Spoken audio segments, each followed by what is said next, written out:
Welcome to Session 11, the start of our U.S. History Unit.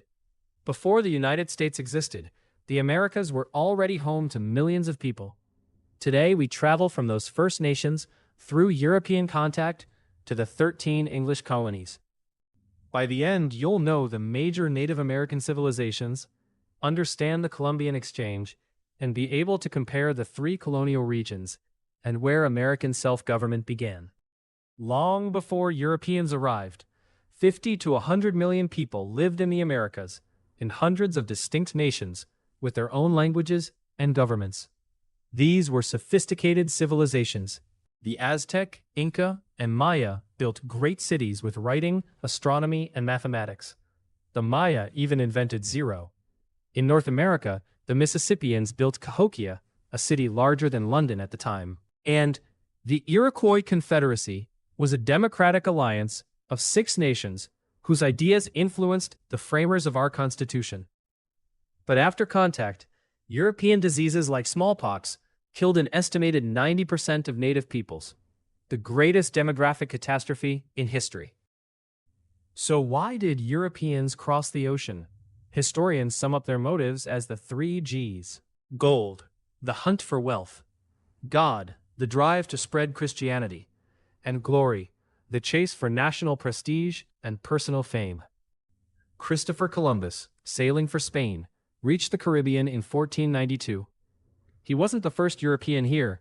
The Norse came around the year 1000. But his voyage opened sustained contact that changed the world. Columbus's voyage triggered the Columbian Exchange, the transfer of plants, animals, people, and diseases between the Old World and the New. From the Americas, Europe gained corn, potatoes, tomatoes, chocolate, and tobacco. Going the other way, the Americas received horses, cattle, pigs, and wheat, but also smallpox and measles, which were catastrophic for native peoples. And, tragically, the exchange also forced millions of enslaved Africans across the Atlantic, the transatlantic slave trade, which we'll return to in a moment. England's colonies grew into 3 regions, each shaped by geography and why settlers came.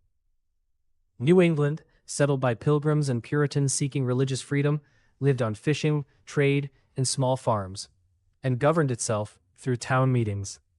The middle colonies were the breadbasket, fertile land for grain, busy trade, and the most diverse, tolerant population, with English, Dutch, and German settlers. And the southern colonies were built on cash crops, tobacco, rice, and indigo, grown on large plantations that came to depend on enslaved African labor. Slavery didn't begin with a single law.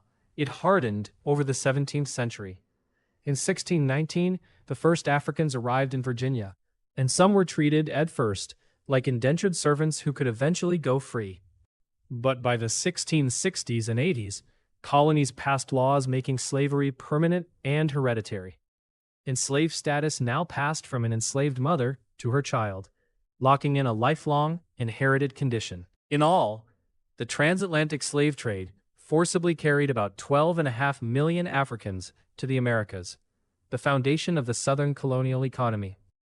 2 early documents planted the seeds of American democracy. The Virginia House of Burgesses, in 1619, was the first elected representative assembly in English America, colonists choosing lawmakers. And the Mayflower Compact, in 1620, was the Pilgrims' Agreement to govern themselves by majority rule, an early expression of government by the consent of the governed. These early habits of self-rule mattered enormously. A century later, colonists used to governing themselves would deeply resent British control. Let's test it.